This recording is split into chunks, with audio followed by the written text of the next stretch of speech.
transmitter is getting an output of pressure output here. So now coming to the tagging of process equipment, this is nothing but the tagging of equipment. Let us take FT101. What it represents?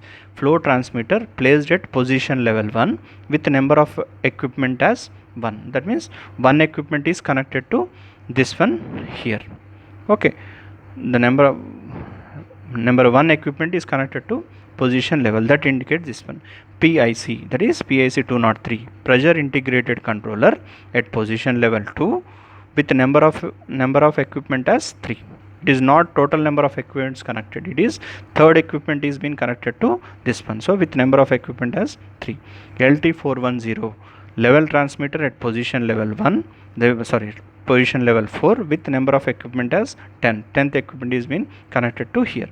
HS101, high level switch placed at position level 1 with number of equipment as 1 here. So I repeat once again, it is not the total number of equipments connected, it is the equipment numbered as 3 is being connected here, equipment numbered as 1 connected here, equipment numbered as 10 connected here.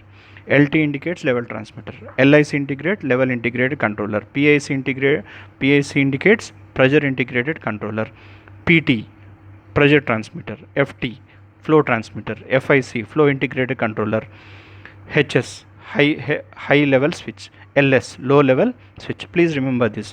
For examples I have mentioned only some here, but usually we can have more number of things based upon the variables. We can notate different types of the equipment. So whenever representing like this, it is referred as a tagging of process equipment. So once we see this one, we must be in a position to tell what is that element, flow transmitter, and at which level it is connected, level 1, level 2, level 3 or level 4, and at which number of equipment is being connected to this one. So this is how we have to indicate here.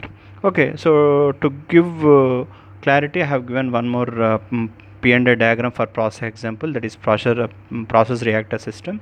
So it is a part of process control subject.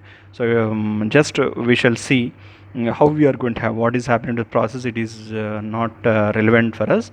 Only we shall see how many systems are there. We have a blast furnace system, we have a condenser process system, we have a pneumatic control valve, we have a motor connected, we have a high level switch connected, there is a input feed, there is a input reactants, there is condensate output, there is a end product.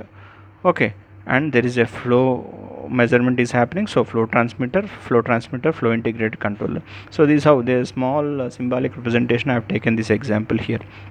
So this is a blast furnace system. So blast furnace system will be indicated like this here. Orifice, so orifice must be indicated like this. Either you can have a dashed line, a single horizontal line, or like this.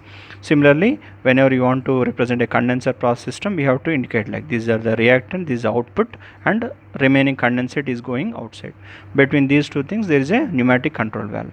So it is operated with 2 baud signal, means it is 3 to 15 psi of control signal we are going to operate here. So please remember, whenever you want to control any control valve, pneumatic control valve, we can operate only with 3 to 15 psi. So what we require, let us take a flow integrated controller is there, which is giving an electrical output.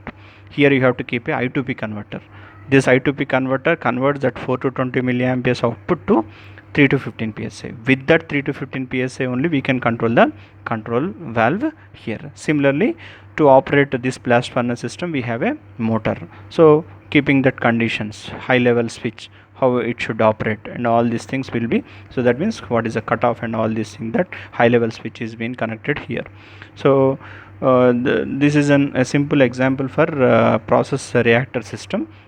So based upon the type of system, the complexity is going to be increased, the number of equipments are going to be increased, number of elements are going to be increased here. This is your process flow line, this is control valve representation, this is tagging, and this is the equipment what you are going to have here. So once this P&A diagram is given, we must be in a position to write about something about what is happening to here. What is the purpose of blast furnace system, what is the purpose of condenser process system, what is happening to reactants coming into condenser process system, and how they are being converted into end product with condensate output, and what is the controlling signal here to control this pneumatic control valve, what control signal we are using, what are the measurement equipment here. We have flow transmitter or flow integrated controller. What is the level of switches we are operating, high level switch or low level switch. So to give an example like this, okay, so this is the tagging of equipment. For every equipment we must be in a position to give tagging. Once the tagging is there, we can easily understand the things what is happening here. Okay students, hope you understand about P&A diagrams.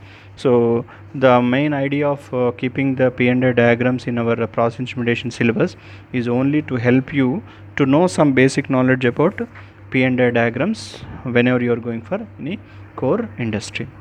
So I shall repeat once again the outcomes of this video lecture. So after completion of this video lecture, you must be in a position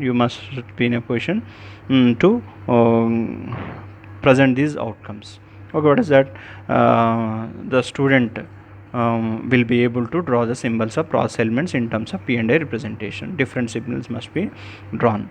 The student must be able to mention the importance of P&A diagrams. What are the importance I have mentioned? You must be in a position to write those important points.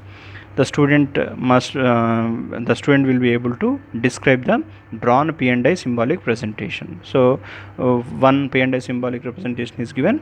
So the student you will be after understanding this lecture, you will be able to describe about the drawn P&I symbolic representation. Okay students, hope everyone has understood the topic related to piping and instrumentation diagram. Okay, thank you.